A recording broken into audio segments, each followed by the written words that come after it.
Sejam muito bem-vindos a mais uma edição do programa Saber Direito. Meu nome é Flávio Milhomem, promotor de justiça. Estaremos tratando nessa nossa nova ocasião a respeito dos recursos no processo penal. Eventuais dúvidas ou sugestões que os senhores tenham a fazer em relação aos assuntos tratados nas aulas do Saber Direito podem ser solucionadas por meio do e-mail saberdireito@stf.jus.br. Deve-se lembrar, no entanto, que é necessário a identificação do tema e o curso do professor sobre o qual se faz a pergunta. Uma breve apresentação. Sou promotor de justiça do Distrito Federal, mestre em Direito Penal e Processo Penal perante o Instituto Brasiliense de Direito Público, IDP, e em outras duas oportunidades iniciamos o tratamento da matéria referente aos recursos no processo penal. Tratamos inicialmente da conceituação, classificação dos recursos no ordenamento jurídico e abordamos a questão dos princípios aplicáveis a esses mesmos recursos a partir da análise do conceito do que se considera como duplo grau de jurisdição. Tivemos a oportunidade de assentar a noção de duplo grau de jurisdição no ordenamento jurídico, identificando dentre as normas de legislação ordinária e trazendo também o necessário respeito às normas de caráter mandamental que compõem o quadro de garantias fundamentais de todo e qualquer cidadão constante da Carta Magna. Em relação aos princípios dos recursos, iniciamos o tratamento por exame do princípio da taxatividade, falamos do princípio da unirrecorribilidade, falamos do princípio da variabilidade dos recursos, tratamos a respeito da complementariedade dos recursos e, por fim, nos detivemos acerca da fungibilidade, analisando os conceitos de possibilidade de utilização de um recurso pelo outro e também a impossibilidade de aplicação do princípio diante do chamado erro grosseiro e da má-fé. Iniciaremos agora a continuação do nosso tratamento dos princípios atinentes aos recursos no processo penal pelo princípio da dialeticidade recursal. Passemos agora à análise do princípio da dialeticidade dos recursos. O recorrente deverá declinar os motivos pelos quais pede o reexame da decisão, porque somente assim a parte contrária poderá apresentar suas contrarrazões, formando o imprescindível contraditório em matéria recursal. Quando se fala em dialeticidade, nós estamos falando em contraposição de argumentos. Essa contraposição de argumentos confunde-se com o chamado princípio do contraditório e o princípio da ampla defesa, que caracterizam o processo penal democrático e também, como não deveria deixar de ser, o processo penal brasileiro. Ao se sustentar que o processo ou o procedimento atinente ao processamento dos recursos penais se submete ao princípio da dialeticidade, está a se exigir que as partes lidem com clareza a respeito dos argumentos que pretendem ver discutidos perante o órgão revisional.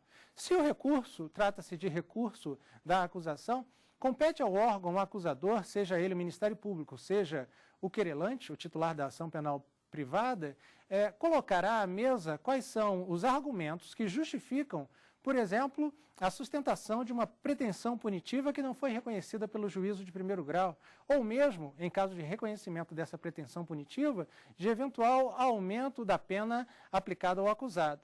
Por outro lado, se cabe ao acusado a dialeticidade, a ele caberá oferecer ao tribunal os argumentos pelos quais afasta a possibilidade de restrição de sua liberdade ou de qualquer outro direito pela aplicação de uma pena prevista em tipo penal constante do Código Penal ou da legislação extravagante. O certo é que, uma vez apresentadas as razões, essas razões serão objeto das chamadas contrarrazões, ou seja, a possibilidade de se rebater por argumentos igualmente válidos aquela pretensão que se pretende ver reconhecida agora pelo órgão revisional.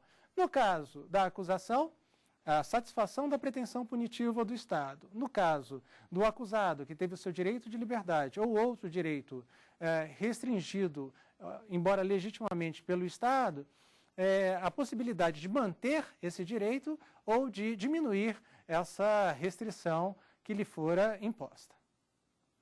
Ao se falar em dialeticidade, fala-se em contraditório, fala-se em ampla defesa, e outra não é a interpretação que lhe dá o Supremo Tribunal Federal. O ministro Luiz Fux, no agravo ao recurso extraordinário número 695632, assim se manifestou a respeito do princípio aludido.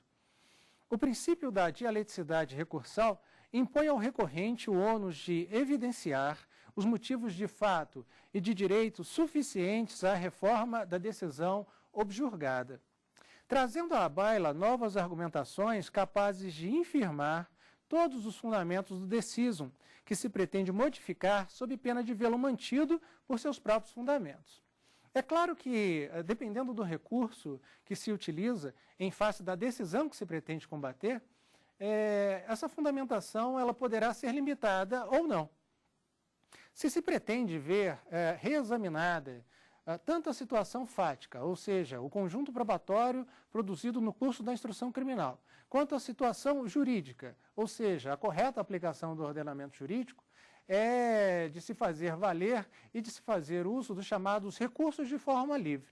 Por outro lado, se o recurso de forma livre já foi validamente utilizado e discutida a causa perante o Tribunal de Justiça ou o Tribunal Regional Federal, e a hipótese é de sustentação de violação do ordenamento jurídico federal ou mesmo do ordenamento jurídico constitucional, então estaremos a tratar dos chamados recurso especial e recurso extraordinário. Tanto num caso como no outro, deve-se levar em consideração as razões e as contrarrazões, os argumentos que se pretende ver adotados pelo recorrente e aqueles que serão utilizados para rebater essa pretensão a fim de fazer valer a manutenção da decisão que se pretende reformada. Passemos agora à análise do princípio da disponibilidade dos recursos. Na aula anterior, tratamos da disponibilidade a partir da análise da própria ação penal, identificando quem é o seu titular. Sustentamos que, em se tratando de ação penal pública incondicionada, o Ministério Público é o titular da ação penal por força da própria Constituição, que prevê em seu artigo 129 a explícita determinação de que caberá ao Ministério Público privativamente oferecer a ação penal em juízo. No entanto, quando se fala em ação penal privada, aquela em que se confere ao particular o ajuizamento da ação, dando início e sequência a um determinado processo penal, nós falamos em queixa-crime. E também sustentamos que, na realidade, não se está a fazer a transferência do poder punitivo do Estado, mas simplesmente da capacidade de se dar início ao processo que visa a aplicação do direito a um determinado caso concreto. Essa distinção é importante entre as diversas ações penais quanto à possibilidade de se renunciar ou mesmo de se desistir da ação penal. Em relação ao Ministério Público, e aí se faz menção às chamadas ações penais incondicionadas, não poderá o Ministério Público delas dispor, o que significa dizer que o Ministério Público não pode desistir nem renunciar ao ajuizamento da ação penal quando tomar conhecimento da ocorrência de um fato criminoso que tenha sua materialidade comprovada e a sua autoria suficientemente indiciada. O mesmo não se pode dizer em relação à ação penal privada. É da conveniência daquele que teve o seu interesse violado, um objeto jurídico de natureza muitas vezes personalíssimo, como se dá, por exemplo, nos crimes contra a honra, a análise da conveniência de se ajuizar ou não a queixa-crime. A partir da diferenciação entre ação penal privada e ação penal pública, chegamos às mesmas conclusões em relação ao recurso. O Ministério Público não é obrigado a recorrer, mas, uma vez recorrendo de determinada decisão, dele não mais pode dispor. Tal proibição não se aplica ao particular, não se aplica ao querelante, ao titular da ação penal privada. Ao mesmo tempo em que se lhe confere a conveniência de escolher entre ajuizar ou não a ação penal, também se lhe confere a conveniência de recorrer ou não da decisão judicial que reconheceu, que deixou de reconhecer a pretensão que por ele foi levada a juízo. E quando se fala em disponibilidade, se fala especificamente em renúncia e desistência. E é a respeito desses dois institutos que passamos a tratar a partir de agora. A renúncia anterior à interposição impede que esta ocorra, antecipando a preclusão ou o trânsito em julgado. Vejam bem, a renúncia ao direito de recorrer, ela importa no reconhecimento da chamada preclusão. Ao se renunciar ao direito ao recurso, dá-se causa à movimentação do processo para frente. E o processo não volta atrás, o processo não retrocede. É uma contradição à própria denominação processual. Procedere é caminhar para frente. Ao se renunciar ao recurso, o que se acarreta é o trânsito em julgado da decisão. É a chamada preclusão lógica. Bem, quando se fala, por outro lado, em desistência, nós temos sempre a referência a uma decisão posterior a uma prévia interposição. Enquanto a renúncia impede a interposição do recurso, a desistência tem como requisito necessário uma prévia interposição desse recurso. O que acontece é que, antes da análise das razões recursais pelo órgão revisor, a parte interessada, tendo essa possibilidade, ou seja, não se tratando, obviamente, do Ministério Público, poderá atravessar petição em que requer que aquele caso já não mais seja levado ao exame do tribunal e, dessa forma, manifesta a sua desistência. Pois bem, tanto uma quanto outra, tanto a renúncia quanto a desistência, têm efeitos preclusivos, ou seja, são irrevogáveis. No entanto, a renúncia ao recurso pela defesa, ela pode ser inválida no processo penal. É o que dispõe o artigo 577 do Código de Processo Penal, o CPP, que possibilita a interposição do recurso pelo réu, procurador ou defensor. Uma das características mais interessantes no processo penal é a capacidade postulatória concorrente de pelo menos 3 pessoas. De um lado, você tem o acusado, do outro lado, você tem o acusador, mas também tem a capacidade postulatória do representante legal do acusado, ou seja, o advogado. Há a possibilidade, embora remota, de que haja divergência entre o juízo de conveniência de se interpor um recurso entre o advogado e aquele que figura como acusado.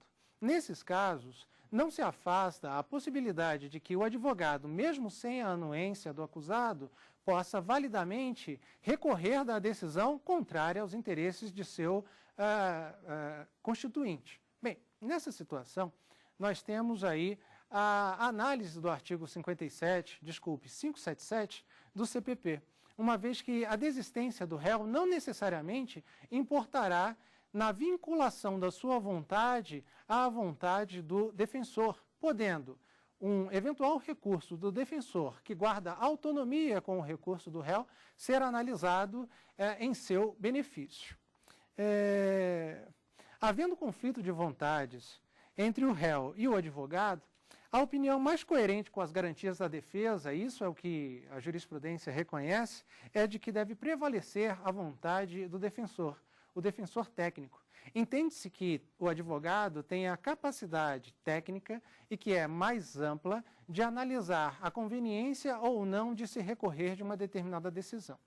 E, havendo conflito entre a sua vontade, a vontade do defensor e a vontade do acusado, a jurisprudência reconhece que é sempre a vontade da defesa técnica que deva prevalecer. Professor, me pergunto, quando é que uma situação como essa, em que o réu, mesmo sendo condenado, não gostaria de vir a ver a sua situação rediscutida perante um órgão de justiça superior? Vejam bem, eventualmente, esse condenado pode ser um multicondenado, ou seja, uma pessoa que, não sendo primária, possui em sua folha penal, na sua folha de antecedentes, uma série de condenações. Essas condenações vêm a ser objeto de um procedimento de execução penal. Esse procedimento de execução penal traz a possibilidade de concessão de benefícios, Concessão de benefícios estes benefícios estes que não poderão ser concedidos enquanto não houver o trânsito em julgado de um determinado processo em curso. Logo, interpreta o réu, o acusado, esse pluricondenado, que a obtenção do trânsito em julgado de maneira mais rápida possível importará, por exemplo, na obtenção de um benefício como o livramento condicional, considerando desnecessária, por exemplo, a apelação de eventual sentença condenatória. No entanto, o defensor desse condenado, analisando que, por exemplo, não se encontram as provas necessárias para a condenação, daí decorrendo uma eventual e provável absolvição do seu cliente, pode ele sim recorrer, e é essa vontade, a vontade do defensor, que deverá ser levada em consideração pelo tribunal. A respeito, cita-se o enunciado número 705 da súmula do Supremo Tribunal Federal. A renúncia do réu ao direito de apelação, manifestada sem a assistência do defensor, não impede o conhecimento da apelação por este interposta. O artigo 576 do Código de Processo Penal trata especificamente do Ministério Público em relação à possibilidade de desistência e de renúncia. O Ministério Público, nós já vimos, não é obrigado a recorrer. No entanto, uma vez o fazendo, não pode desistir do recurso interposto, mais uma vez fazendo-se referência ao chamado princípio da obrigatoriedade. Princípio da obrigatoriedade que caracteriza a ação penal pública e princípio da obrigatoriedade que deve ser interpretado em consonância com o princípio da disponibilidade dos recursos para se sustentar que não se dispõe, ou seja, ninguém pode fazer uso ou deixar de fazer uso de algo que não é seu. E o Ministério Público, ao estar em juízo, não age em nome, embora agindo em nome próprio, não age em interesse próprio. Age em interesse alheio, o interesse da sociedade e o interesse do Estado em fazer valer o seu poder punitivo, que é decorrente da própria soberania. Falemos um pouco agora sobre a irrecorribilidade das decisões interlocutórias. O que são decisões interlocutórias? Decisões interlocutórias são aquelas decisões que põem termo a situações incidentes no processo. As decisões interlocutórias diferenciam-se das chamadas decisões de mérito justamente por não tratar da responsabilização penal do acusado, por não tratar da responsabilização penal daquele que é submetido a julgamento.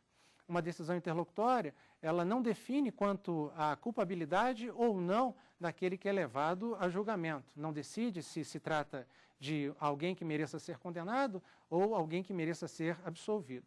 Ao contrário, uma decisão interlocutória resolve o chamado incidente processual. E ao resolver esse incidente processual, permite que o processo siga o seu curso até a prestação jurisdicional, que é o fim pretendido com o oferecimento da ação penal. Pois bem, a regra é de que as decisões interlocutórias são irrecorríveis. Essa é a regra. No entanto, o legislador prevê a recorribilidade em determinadas situações das chamadas decisões interlocutórias. E essa recorribilidade em determinadas situações é justamente o que caracteriza, como nós vimos em aula anterior, os chamados recursos de fundamentação vinculada. Ou seja, o princípio da taxatividade reconhece que somente haverá a possibilidade de recurso de uma determinada decisão se houver previsão legal para tanto. E ao se tratar das decisões interlocutórias, a previsão legal importa no reconhecimento da necessidade da chamada vinculação de fundamentação. No processo penal, nós já vimos, a regra é irrecorribilidade. A exceção, por exemplo, se encontra no artigo 581 do Código de Processo Penal, que trata especificamente do chamado recurso em sentido estrito, que no processo penal corresponde ao agravo do processo civil. Falemos sobre a personalidade dos recursos. Bem, o princípio da personalidade dos recursos significa, primeiro, o recurso só pode beneficiar a parte que o interpôs, não aproveitando a parte que não recorreu. E segundo, quem recorreu não pode ter sua situação agravada se não houve recurso da parte contrária. A partir da análise do princípio da personalidade dos recursos, nós poderemos tratar da interpretação jurisprudencial que se dá a questões de alta relevância no processo penal e, mais especificamente, na análise do procedimento recursal no processo penal. De um lado, nós temos a chamada reformatio impejus, ou, mais propriamente falando, a vedação à reformatio impejus, que é a possibilidade de que alguém recorrendo tenha a sua situação piorada em vez de ser melhorada. De outro lado, temos também a possibilidade de reconhecimento do aproveitamento de um determinado recurso por quem não recorreu. É a chamada reformatio in melius. Muito embora o princípio da personalidade dos recursos traga como requisito a vinculação dos benefícios do recurso ao recorrente, a interpretação jurisprudencial tem sido mais ampla, no sentido de permitir que eventual benefício possa ser reconhecido de ofício, até porque, por medida de economia processual ou de celeridade, poderia ser reconhecido, por exemplo, por meio de uma ação impugnativa autônoma, como é o habeas corpus.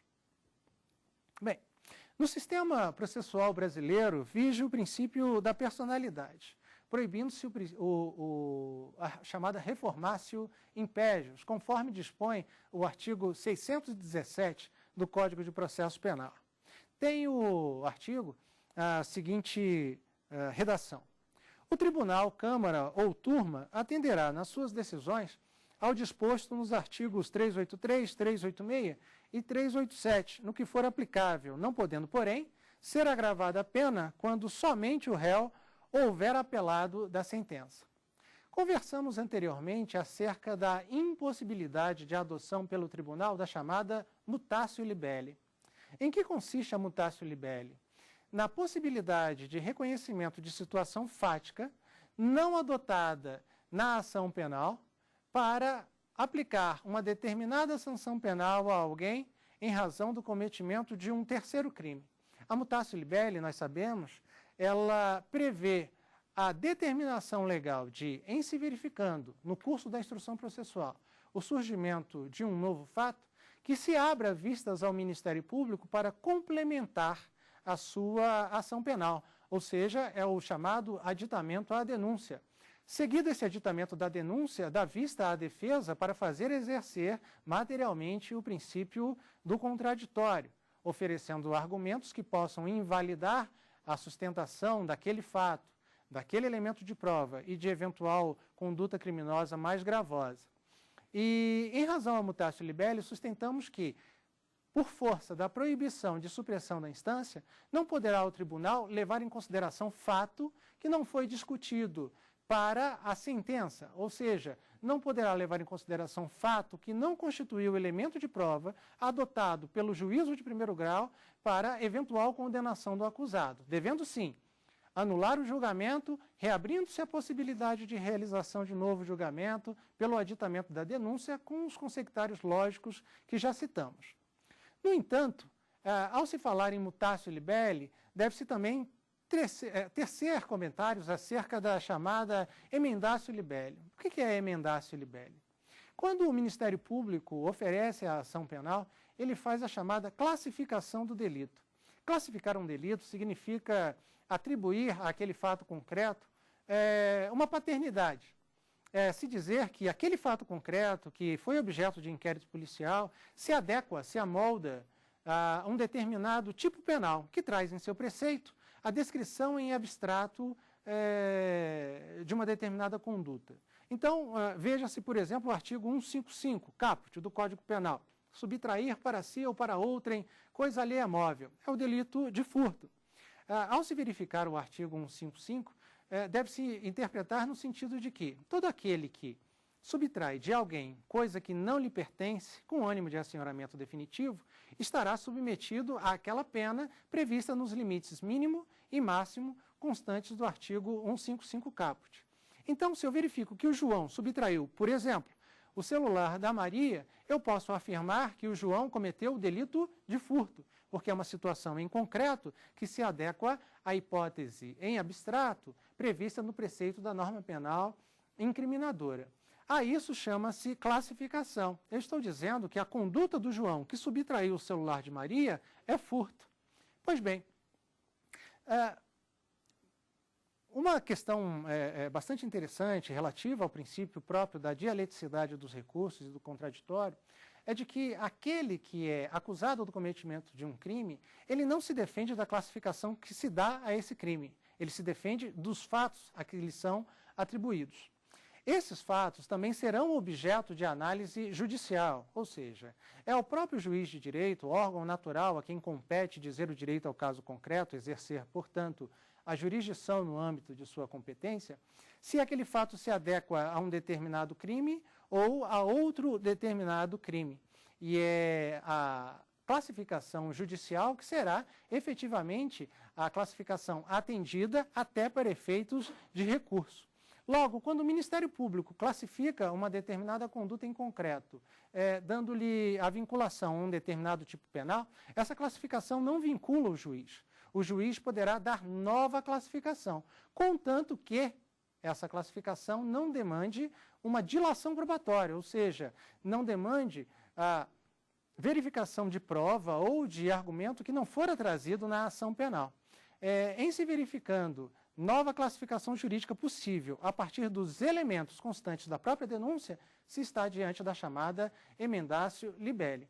E em relação a emendatio libelli, não trazem nem a jurisprudência nem a doutrina qualquer limitação do poder do Tribunal Superior ou da Corte de Apelação, no sentido de examinar a questão que lhes é submetida pelo recorrente. Em relação à questão da emendatio libelli, no entanto, cabe uma consideração.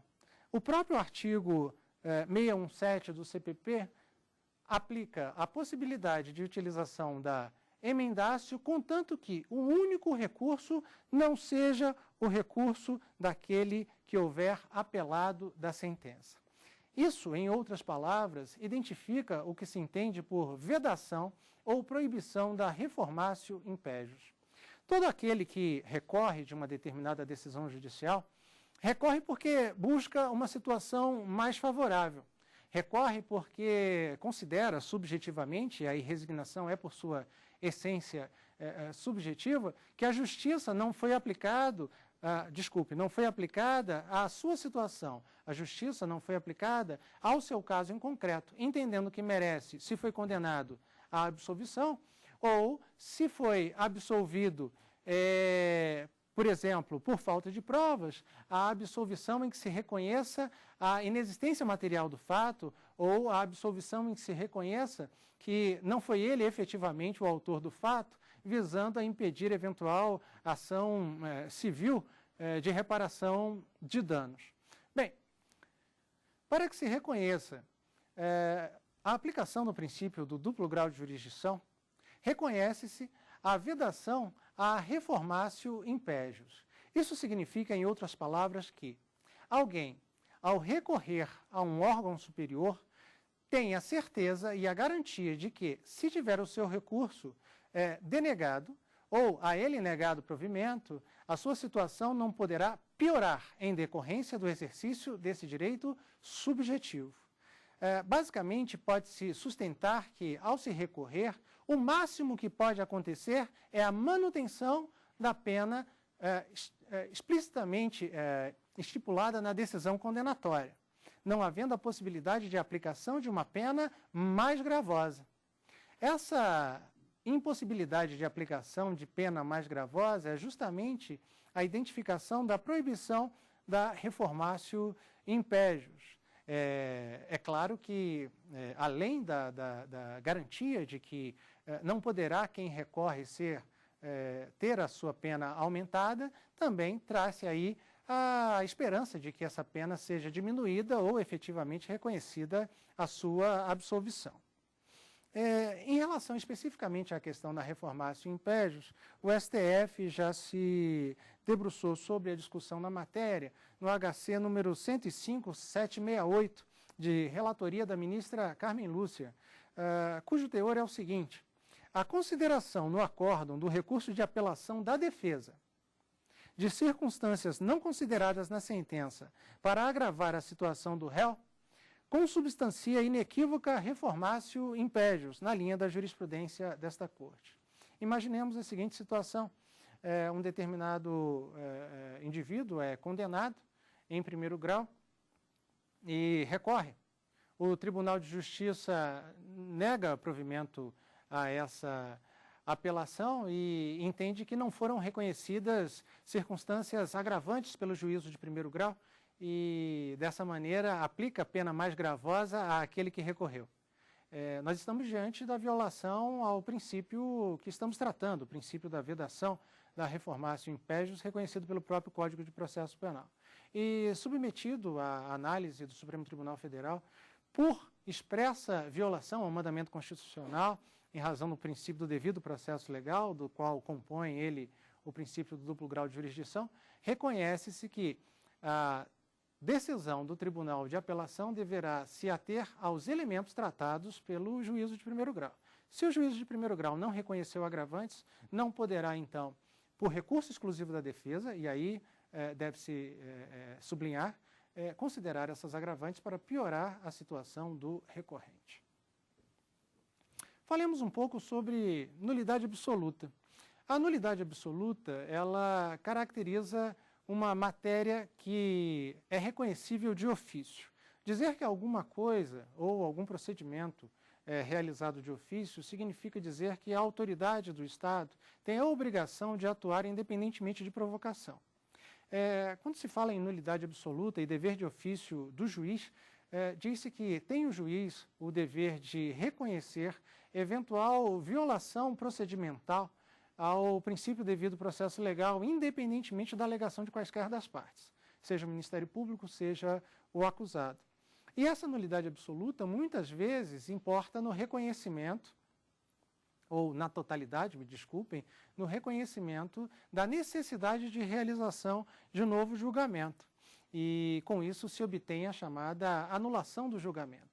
Vimos anteriormente que, por meio do recurso, se pretende 4 medidas: a reforma da decisão judicial, a sua invalidação, sendo que a reforma diz respeito ao chamado erro injudicando, que é a aplicação do direito material ao caso concreto, enquanto a invalidação diz respeito ao chamado erro improcedendo, que é a incorreta aplicação da norma de caráter processual no desenvolvimento daquela relação. E também falamos a respeito de lacunas e obscuridades que são objeto dos embargos de declaração. Especificamente em relação à nulidade absoluta, fala-se em erro improcedendo. E, muitas vezes, o reconhecimento da nulidade absoluta atua em benefício daquele que fora condenado, atua em benefício do acusado. Há, no entanto, uma vedação ao reconhecimento da nulidade absoluta quando esse reconhecimento, mesmo sendo de ofício, ou seja, de conhecimento obrigatório pelo órgão revisional, implicar numa situação desvantajosa àquele que fora condenado, ao acusado. É o que dispõe a súmula número 160 do Supremo Tribunal Federal. É nula a decisão do tribunal que acolhe contra o réu nulidade não arguida no recurso da acusação, ressalvados os casos de recurso de ofício. Até mesmo com relação a essa matéria cognoscível de ofício, né, as nulidades absolutas, o recurso do réu ele não pode servir de veículo para o reconhecimento de nulidade que o prejudique. Então, imaginemos um determinado cidadão que fora absolvido numa ação penal contra ele movida. No entanto, essa absolvição se deu com fundamento no artigo 386, inciso 7º do Código de Processo Penal, o que implica no reconhecimento da falta de provas de autoria e de materialidade. E ele, na realidade, recorreu para que se mude o fundamento dessa absolvição, buscando uma absolvição pelo reconhecimento da inexistência do fato ou reconhecimento de que não se trata ele, o recorrente, do autor deste fato. Não poderá o tribunal, analisando um recurso, sendo ele recurso exclusivo da defesa, verificando eventual nulidade absoluta, por exemplo, decisão proferida por juiz absolutamente incompetente, considerá-la para eventualmente condená-lo ou considerá-la para determinar a realização de um novo julgamento, sabedor de que esse novo julgamento poderá eventualmente importar numa condenação. Logo, a nulidade absoluta, embora matéria de ofício, não pode ser reconhecida quando objeto único e exclusivamente, quando sob exame único e exclusivamente o recurso da defesa, sem participação da acusação, sem a participação do Ministério Público. Vamos falar agora sobre a reformatio in melius. A reformatio in melius tem na jurisprudência dominante o reconhecimento de que a situação do réu que não recorreu pode ser melhorada pelo recurso exclusivo da acusação, sob vários argumentos.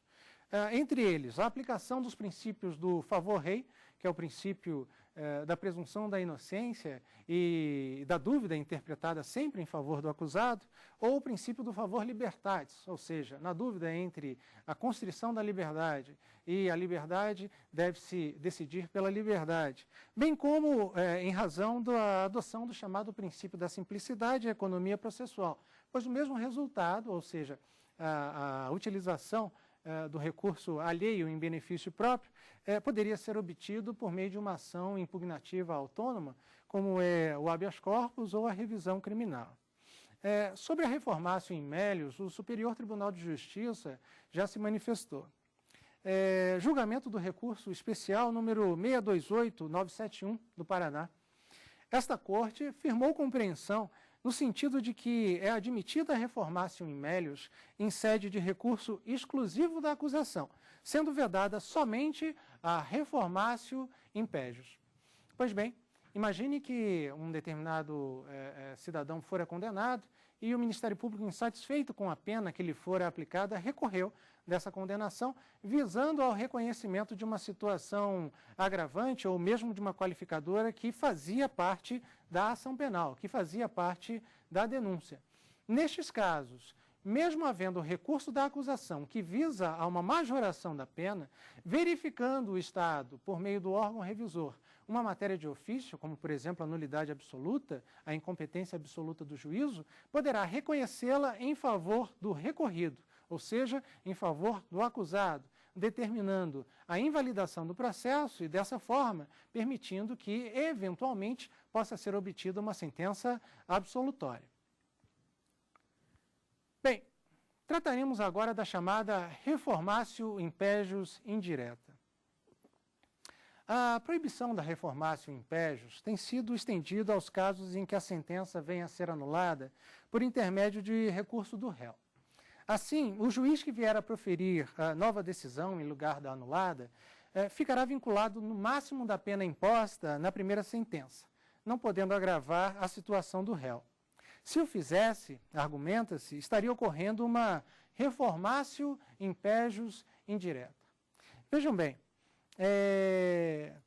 quando se trata da chamada reformatio in pejus indireta, nós temos aí uma verificação, num caso em concreto, de uma situação que, em princípio, não importaria no reconhecimento da vedação da reformatio in pejus, mas que, se você analisar de maneira minuciosa e criteriosa, verifica-se que, concretamente, naquela situação levada à discussão perante o tribunal, o que se verifica é, efetivamente, um agravamento da situação do acusado. Imagine aquele acusado que fora condenado a 10 anos de reclusão, imaginemos, e o Ministério Público sustenta ele mesmo uma causa de nulidade absoluta, e essa nulidade absoluta é reconhecida pelo órgão revisional, determinando-se a realização de um novo julgamento. Fixa-se, a partir da primeira decisão, mesmo aquela que foi anulada, um parâmetro. Esse parâmetro é a pena de 10 anos.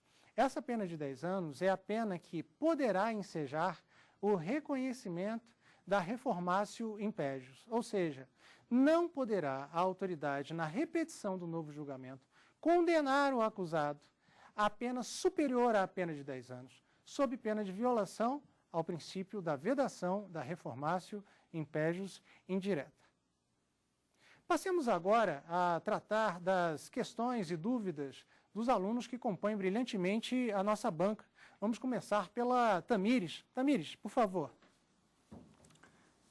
Professor, qual a relação entre renúncia, desistência e preclusão?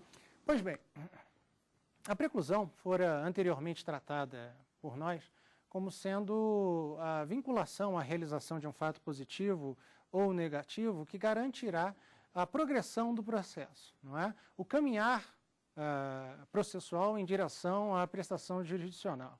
Ordinariamente, quando se fala em preclusão, se fala em prazos, e aí nós identificamos um tipo de preclusão, que é a chamada preclusão temporal. No entanto, nós também podemos falar da chamada preclusão lógica ou preclusão consumativa. A preclusão consumativa se alcança pela realização de um ato processual. A partir da realização do ato, não há que se falar em repetição desse ato, uma vez que esta fase já foi ultrapassada, caminhamos para frente.